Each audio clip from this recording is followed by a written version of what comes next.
Last week's Budget 2018, tabled by Prime Minister Datuk Seri Najib Tun Razak, announced a whole host of measures aimed at addressing various problems. Initiatives were announced in key areas of the economy, such as the rising cost of living, affordable housing, the empowerment of SMEs, and digitalizing the nation's economy. Some announcements particularly caught attention, like the slashing of income tax for certain tax brackets, the threefold increase in the bonus of civil servants, and the increase in maternity leave for the private sector. But there are many other important announcements made that did not get as much attention. This week on Astro Awani, we kick off a week-long analysis of Budget 2018. Every day throughout the week, we'll take a look at what Budget 2018 will do for different sectors: citizens' welfare, the cost of living, affordable housing, the digital economy, education, GLCs, trade, the ringgit, the Bursa Malaysia, and the economy at large.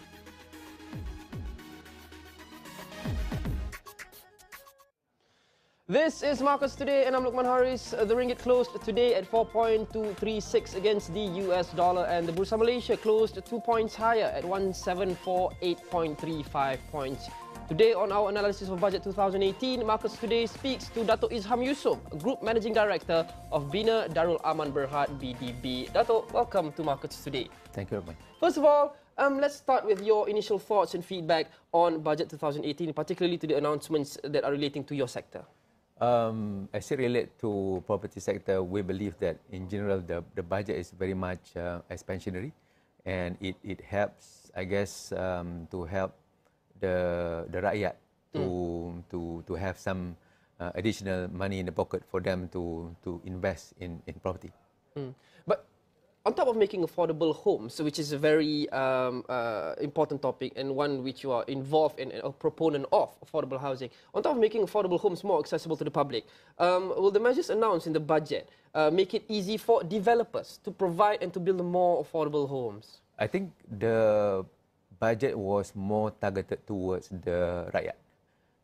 I think for us as a developer, we were expecting some tax breaks, for example, for us to use, say, for example, the technology like IVS, for example. That wasn't there. But anyway, we will still continue with providing the affordable home segment of the market, because I think that's where the large proportion of the market are looking at right now. It's interesting because I've interviewed a lot of developers as well before the budget even, and they echoing your sentiment. They say the government should look beyond just building more units of affordable homes, but try to actually have a 360 approach to the problem of affordable housing, maybe loosening regulations, reducing taxes, as you said. So what are your thoughts and what are your hopes moving forward now that those things are not announced in the budget? I think sometimes initial plans from the government normally, I think for the budget especially, they were targeting a lot more on the rakyat. But I think as we move along, and we hope that there is a lot more engagement with the property players, where we can then look at the issues that we're looking at, like access to financing, especially for the first time home buyers, for example. That they can have special dispensations or special programs for them. That's a lot more targeted rather than it's given as as very broadly. Do you think the government should also have looked at financing more, making it, because some quarters are urging the government to make home financing, to make home loans more accessible to the public, and there are some who disagree to that. What is your stance on this? I think the accessibility is not that. I think it's not that bad. I think the accessibility is there. The question is more of how can we also educate the new house buyers about the challenges of owning a house. Because actually a lot of people thought that they can just get 90%. Not everyone can get 90%. Some of them may get lower. But why is that? Is it because of they are already owing too much for other things, that their disposable income is becoming a lot less, and that's why the banks are not keen to give them a lot more than 80%, for example. Before we go any further, maybe you can just share with us BDB's effort providing more affordable homes in your home state of Kedah and also elsewhere in Malaysia? What have you done? I think for us in Kedah, we have been putting a lot of efforts behind providing those. I think, for example, for 2018, the next year, we are planning about probably about 70 to 80% of our launches are below 500,000, which is the line where the government has drawn about affordable housing segment. So I think for us, we believe that there is a lot of demand for that, and we are making sure that we are meeting those demands at the right time. All right. We'll talk more about this when we come back. We'll return with Dato' Izham Yusof, Group Managing Director of Bina Darulaman Berhad, BDB Market Studio. We'll be right back. Don't go anywhere.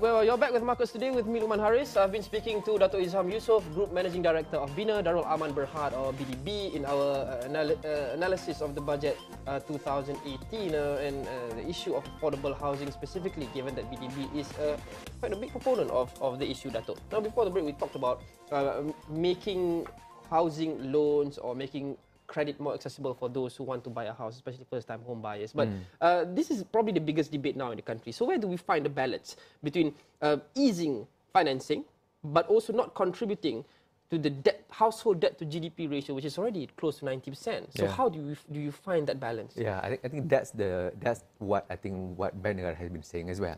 I think in terms of the loan approvals and all that, I think the Bina has responded and said that I think relatively is still doing relatively okay historically, but I think it's also have to do with the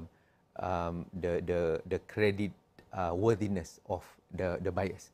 So if they are already overgeared because of credit card purchases and also other commitments, then it will be difficult for them to get the kind of financing that they expect.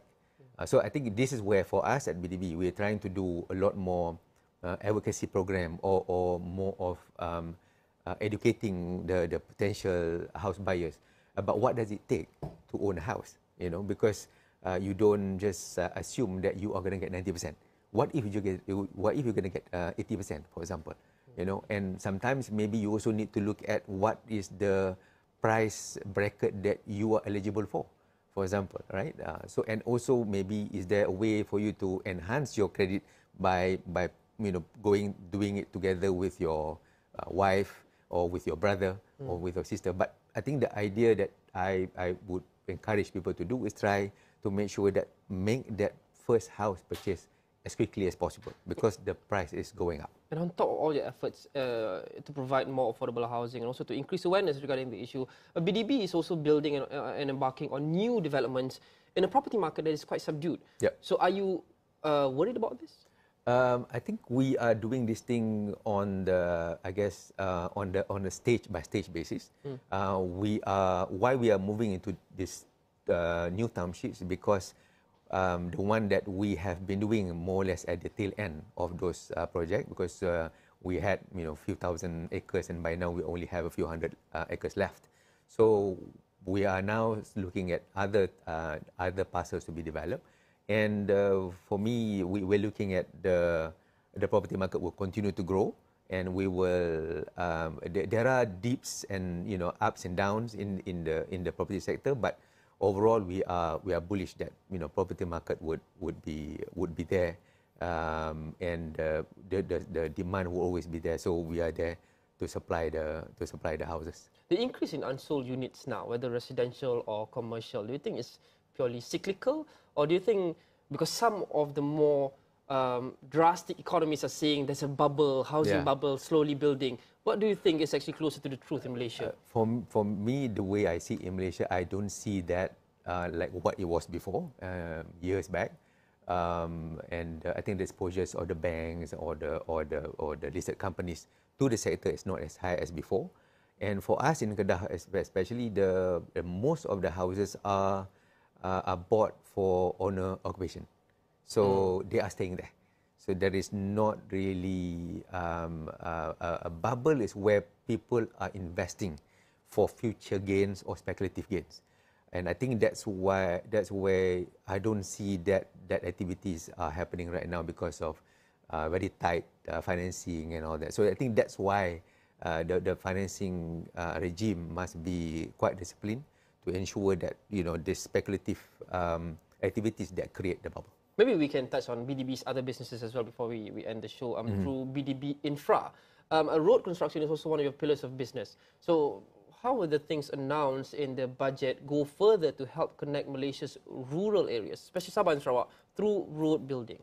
I think the road building for Kedah especially, I can speak about Kedah. I think the Sabah Sarawak, they are doing the highways and all that. I think the road network has increased tremendously over the years, and I think the key thing is actually to maintain them properly, to make sure that those are taken care of. And besides that, it's also about connectivity via airports. So I think there is plans in the budget 2018 to upgrade the airport in Langkawi, for example. So we are also involved in airport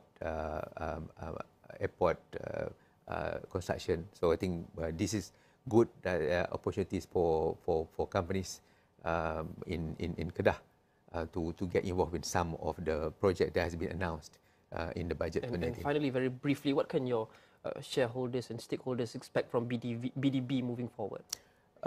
For 2018 especially, I think we believe that the property market is going to be experiencing a better year, and construction business also would be also driven by the announcements by the Prime Minister, and we foresee that we will be doing much better financially in terms of the bottom line compared to what we plan to do for 2017. Thank you so much, Dato' Isam Yusof, Group Managing Director of Bina Darulaman Berhad, BDB. And that wraps up this episode of Markets Today. Be sure to follow us on Facebook, Twitter, and also Instagram at 501 Awani. Drop your feedback. Tell us what you think about this episode. Download our app as well, as you can see, available on Google Play and also the Apple App Store. Lukman Haris, thanks for watching Markets Today. Have a nice day.